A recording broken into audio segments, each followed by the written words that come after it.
On the 5th of October 2017, 61-year-old father of 6 Tedeteke Gotsai was admitted to Stellenbosch Hospital in South Africa, where he was placed in a room to recover from his abdominal surgery. While the recovery seemed to be going well so far, things would take a completely unexpected turn. At 5:15 a.m., the nurse attending to Tedeteke left his room momentarily to get some fresh linen. When she returned, Tedeteke was nowhere to be found. In his current post-operative state, it would have been incredibly difficult for him to move around. The hospital kept his disappearance under wraps, while they launched a search for him there. When they were unable to find him 2 days later, hospital staff contacted his family, asking if he had gone home. Confused by the question, his family rushed to the hospital to attempt to figure out what had happened to him. Police were contacted and a search was launched, but Tedeteke was nowhere to be found, and the search was abandoned. On the 20th of October, more than 2 weeks after his disappearance, workers doing renovations in an isolated wing of the hospital were baffled to find a body in the ceiling, belonging to none other than Tedeteke. Although the hospital claims that the thorough investigation was launched, the patient's family claimed that even 2 years later, they've been mostly kept in the dark about the circumstances surrounding Tedeteke's death, with the police mainly abandoning the case and the hospital refusing to take responsibility for the death. Although an autopsy was performed on Tedeteke, results aren't clear or at least not available online. But the main claims are that Tedeteke did not die from complications from the surgery, and at the same time, there's reason to believe that his death was not of natural causes. How he got in the ceiling in the first place is anyone's guess. What makes this case even more mysterious is that this would not be the last time that a patient's dead body would be found in a ceiling in a South African hospital. On the 10th of May 2019, Sandile Sibia was staying in Mahatma Gandhi Memorial Hospital in Durban, South Africa.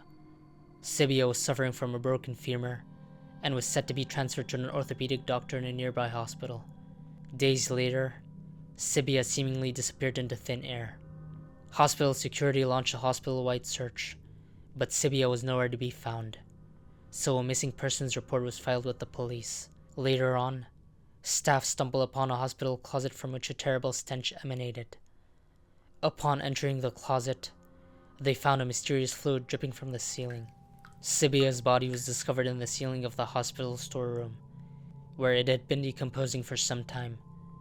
The question still remains: how a patient with a broken femur, unable to move freely by himself, was found dead on the hospital ceiling. With the parallels being drawn between the two cases, no answers have been brought to light as of yet. The most logical explanation is murder, with the murderer or murderers hiding the corpses in the hospital ceiling. Other explanations are more fantastical in nature, with some even pointing to lethal teleportation as a probable cause of death, among other such absurd theories. Thomas P. Meehan was a lawyer in the California Department of Employment. On the 1st of February 1963, Thomas was driving home from a work assignment in Eureka, California, to his home in Concord, San Francisco. He stopped at a payphone to call his wife, claiming that he was feeling unwell, after which his wife advised him to stop at a motel to get some rest. Meehan checked in at the Redway Hotel at 5:30 p.m. The owner reports that Meehan had asked him, "Do I look like I'm dead? I feel like I'm dead," before booking a room there. Half an hour later, Meehan appeared at the Garberville Hospital, 5 miles south, where he asked the doctor there the same question, before suddenly leaving the hospital. The physician at the hospital then telephoned the country sheriff's office and reported the incident. Meehan then returned to his motel, where he talked with the owner and gardener until about 8 p.m. Here's where the case starts getting strange. At 6:45 p.m., a northbound motorist reported seeing a car crash over an embankment and into the river. The car is similar in appearance to that of Meehan's.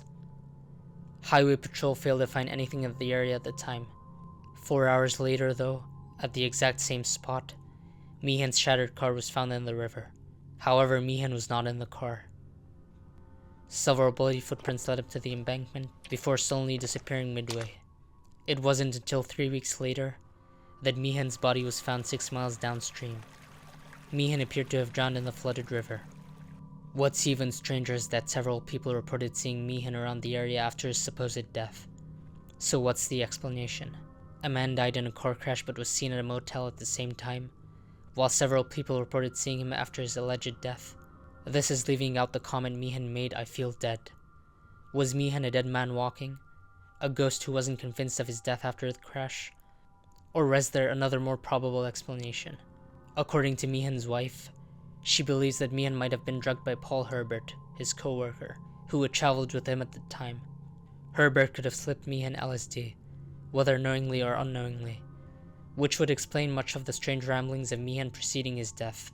The "I feel dead" statement might be related to the feeling of ego death, often experienced with strong psychedelics. While Herbert claimed that he was in possession of 6 sugar cubes saturated with acid at the time, he denied Meehan's wife's claims about drugging her husband, claiming that he didn't give Meehan any LSD at the time. On the 6th of June 1980 in Wakefield, Yorkshire, England, Polish-born coal miner Zygmunt Adamski went on a walk to buy groceries. It would be the last time he'd be seen alive. 5 days after his disappearance, another coal yard worker, Trevor Parker, would find Zygmunt's body on a 10-foot-high pile of coal at his father's coal yard 20 miles from Zygmunt's home. Zygmunt's body was dressed in a hastily fastened suit, with the shirt underneath missing, along with his watch and wallet. Despite having been missing for 5 days, he only had 1 day of beard growth on him, and his hair had been cut short in a roughly cut manner. Zygmunt's body was covered in strange burn marks on his head, neck, and shoulders. His face was said to have showed an expression of absolute terror, but otherwise, there were no other signs of fatal injury. His burns were covered by a strange ointment that forensic scientists were unable to identify, and despite being on top of a 10-foot coal pile, had not a single speck of coal on him, pointing to the fact that he must have been placed on top of the pile, as opposed to climbing there himself.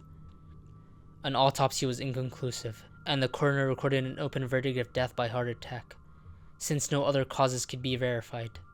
The coroner later claimed that he might have been terrified to death. While this mystery remains unsolved, several theories have been put forward. More outlandish theories point to an assassination by KGB operatives, or death by ball lightning, which would explain the burns on his body. The cop who found his body, Alan Godfrey, believes in a much more bizarre theory. Godfrey believes that the death of Zygmunt might have been caused by an alien abduction.